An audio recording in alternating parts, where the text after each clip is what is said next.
Todas as coisas cooperam para o bem daqueles que amam a Deus. Esse versículo é um dos versículos mais famosos que existem na Bíblia. É um dos versículos mais falados e eu arrisco a dizer que todo cristão conhece esse versículo. Mas é uma coisa engraçada porque esse versículo é um dos mais difíceis de ser executado. Porque a Bíblia fala que todas as coisas cooperam para o bem daqueles que amam a Deus, certo? Mas são todas as coisas. E todas as coisas incluem as coisas ruins. Aí vem o ponto: as coisas que cooperam para o bem daqueles que amam a Deus talvez sejam coisas que aqueles que amam a Deus não queiram que aconteça. Talvez seja ser eliminado de uma prova, talvez seja ser expulso de alguma coisa, talvez seja perder de ano, talvez seja, sei lá, pode ser inúmeras coisas, mas todas as coisas. Talvez seja até morrer, se você parar para pensar. Até morrer seja uma coisa que coopera para o bem daqueles que amam a Deus, mas não é aquilo que a pessoa, daquele que ama a Deus quer.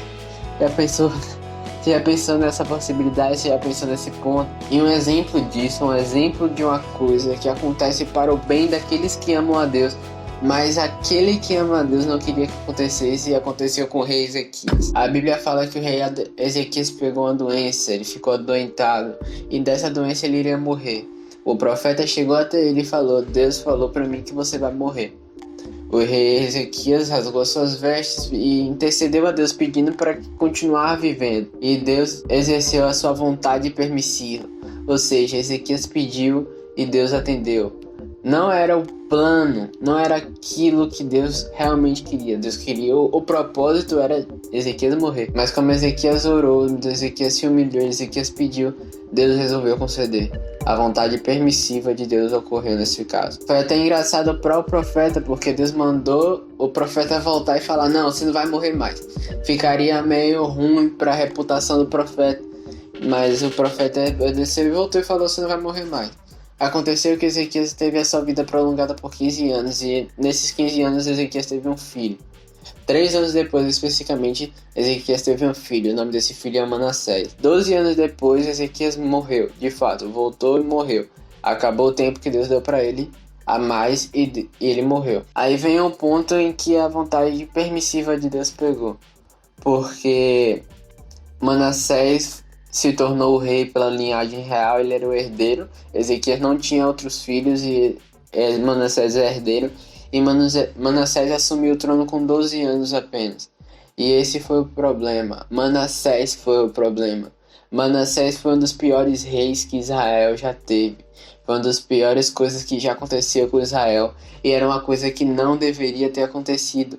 Se a vontade soberana de Deus tivesse ocorrido, se Deus não tivesse tido misericórdia de Ezequias, Manassés nunca teria nascido e não seria um dos piores reis que Israel já teve.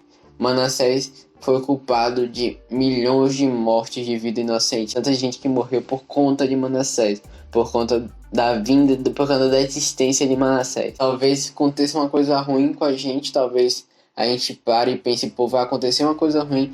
Só que a gente tem que lembrar que todas as coisas cooperam para o bem daqueles que amam a Deus. Mesmo que essa coisa que aconteceu nesse momento seja uma coisa ruim.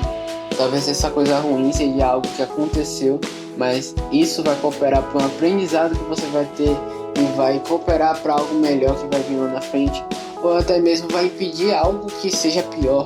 A Bíblia fala que todas as coisas cooperam para o melhor. Todas as coisas cooperam para o melhor caminho possível daqueles que amam a Deus.